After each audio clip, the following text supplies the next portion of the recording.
पुराणों और धार्मिक मान्यताओं के मुताबिक देश भर के 12 स्थानों पर जो शिवलिंग मौजूद हैं, उनमें ज्योति के रूप में स्वयं भगवान शिव विराजमान हैं। इसलिए इन्हें ज्योतिर्लिंग के नाम से जाना जाता है। ज्योतिर्लिंग का अर्थ है प्रकाश का स्तंभ। स्तंभ चिन्ह यह दर्शाता है कि इसका कोई आरंभ या अंत नहीं है।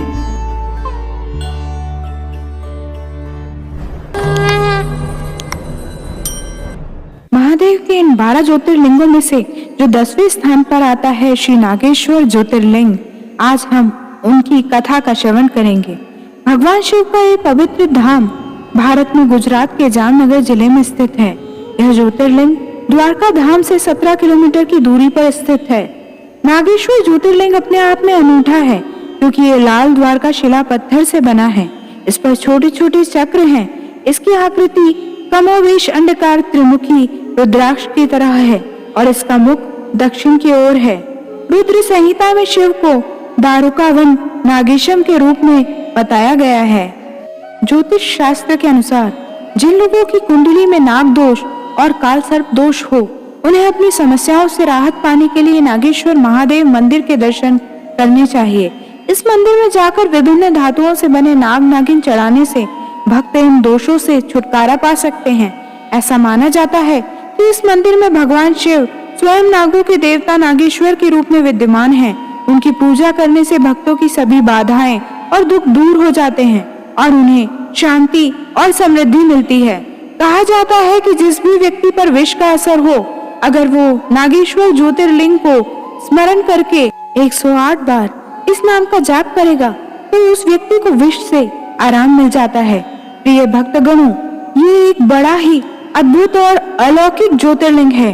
कहा जाता है जो श्रद्धा पूर्वक इसकी उत्पत्ति और महात्म्य की कथा सुनेगा, वह अपने पापों से छुटकारा पाकर समस्त सुखों का उपभोग करता हुआ परम पवित्र दिव्य धाम शिवलोक को प्राप्त होगा। इसलिए इसकी कथा को अधूरा छोड़कर पाप के भागी ना बनिएगा।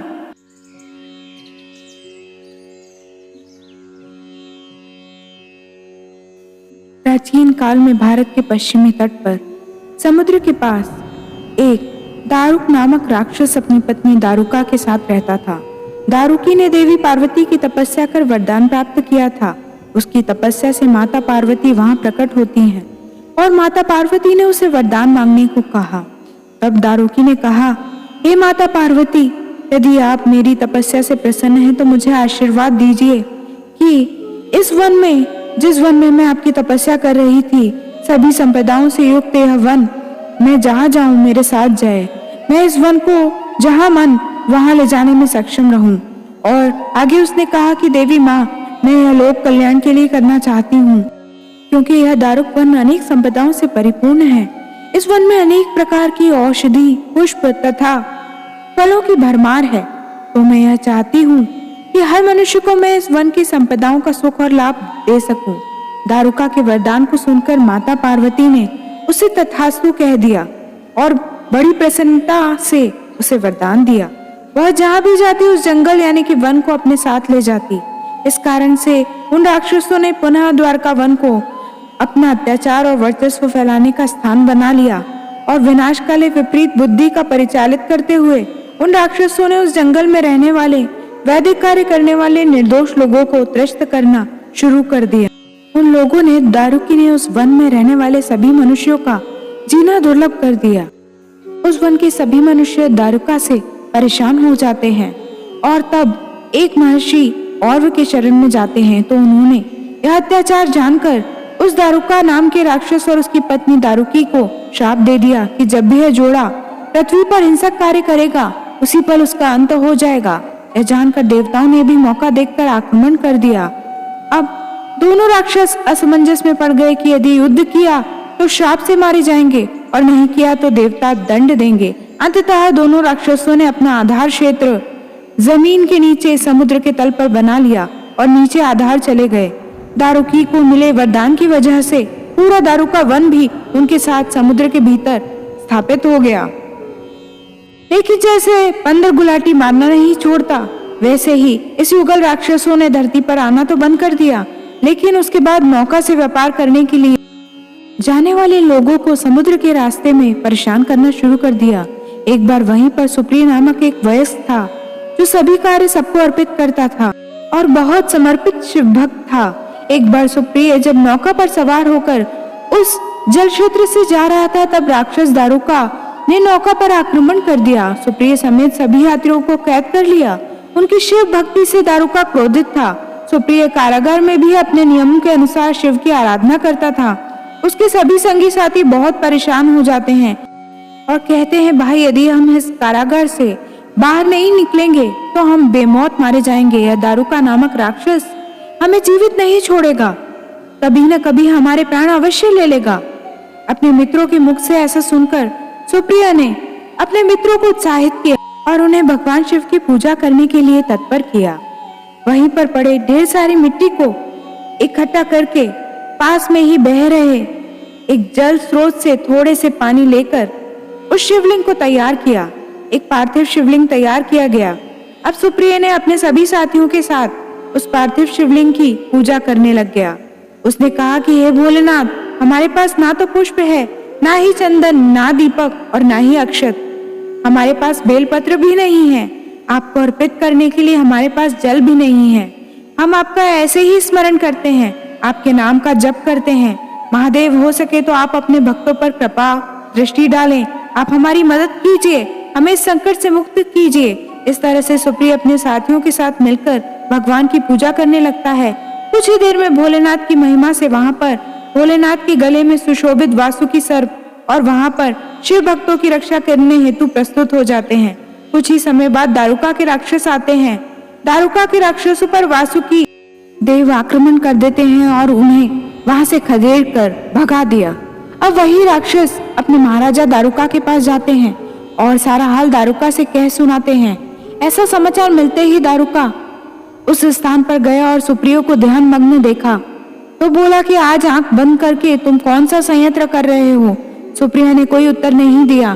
क्रोधित होकर राक्षस ने सुप्रिया को मृत्यु दंड का आदेश दे दिया। फिर भी सुप्रिया निडर होकर अपना ध्यान शिव में लगाए रखा। ऐसे अपने भक्त को संकट में देखकर भोलेनाथ शिव ने कारागार में ही ज्योतिर्लिंग के रूप में दर्शन दिए और अपने पास ही अस्त्र रखकर अंतर्ध्यान हो गए। पाशुपति अस्त्र से सभी दुष्टों का संहार करके यात्रियों को बचाया। प्रिय भक्तगण, जब दारुका का वध हो जाता है तब सभी भक्तों ने मिलकर भगवान शिव का आवाहन किया और कहा, हे प्रभु, आप तो यहाँ पर आए लेकिन हमें दिखाई नहीं दिए। हम आपका दर्शन चाहते हैं। प्रभु, हम आपका दर्शन चाहते हैं। अपने भक्तों की पुकार को सुनकर महादेव वहां पर साक्षात प्रकट होते हैं और उन्होंने कहा कि हे भक्त, मैं आज से सदैव के लिए यहाँ पर श्री नागेश्वर ज्योतिर्लिंग के रूप में विराजमान रहूंगा। यहाँ पर जो भी व्यक्ति रोग और विष से ग्रस्त रहेगा, मैं उसके सभी कष्टों का निवारण करूंगा। उस भटके हुए मनुष्य को सही राह दिखाऊं, उनका कल्याण करूंगा। आज से मैं दारुका वन में श्री नागेश्वर के रूप में विराजमान होता हूँ। ये कहकर महादेव वहां पर सदैव के लिए विराजमान हो गए। 2500 साल पुराने इस मंदिर के बारे में ये कहा जाता है कि इस मंदिर को सबसे पहले पांडवों ने बनाया था और कहा यह भी जाता है कि यहाँ प्रभु श्री कृष्ण भगवान शंकर का रुद्राभिषेक किया करते थे। सन 1996 में इस मंदिर को एक बार फिर से बनवाया गया। मंदिर के वर्तमान मंदिर का निर्माण गुलशन कुमार जी ने करवाया। भाग्यवश उनकी हत्या हो जाने के कारण मंदिर का बाकी का कार्य उनके परिवार ने पूर्ण करवाया। इस मंदिर का मुख्य आकर्षण है यहाँ स्थापित ध्यान मुद्रा में बैठे भगवान शिव की ये बड़ी मूर्ति। इसकी चौड़ाई करीब 25 फीट है जबकि लंबाई 125 फीट। इस मूर्ति के आसपास हमेशा पक्षियों का झुंड घूमता दिखाई देता है जो मंदिर की सुंदरता को चौगुना कर देता है। ये पूरा मंदिर करीब 50,000 वर्ग फुट में फैला है जो काफी दूर से दिखाई दे जाता है। गर्भगृह में स्थापित शिवलिंग की बात करें तो इस ज्योतिर्लिंग का शिवलिंग बाकी ज्योतिर्लिंगों की शिवलिंग से थोड़ा बड़ा है और इसके ऊपर चांदी की एक नाग की आकृति बनी हुई है। इस ज्योतिर्लिंग के पीछे माता पार्वती की मूर्ति भी स्थापित है। हर दिन मंदिर सुबह 6 बजे खुलकर दोपहर 12 बजे बंद हो जाता है और फिर शंकर आरती के लिए शाम 4 बजे खुलता है और शयन आरती के बाद रात 9 बजे मंदिर के कपाट बंद हो जाते हैं। इस मंदिर में अभिषेक के दौरान पुरुषों का धोती पहनना अनिवार्य है।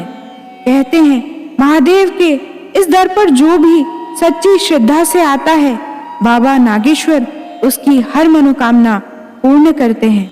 तो आशा है भक्तगण आप भी बाबा नागेश्वर के महात्म्य से अभिभूत हुए होंगे। तो फिर मिलेंगे अगले वीडियो में। तब तक अपना ख्याल रखिए, स्वस्थ मस्त और प्रसन्न रहिए। जय शिव शंभू, जय भोले।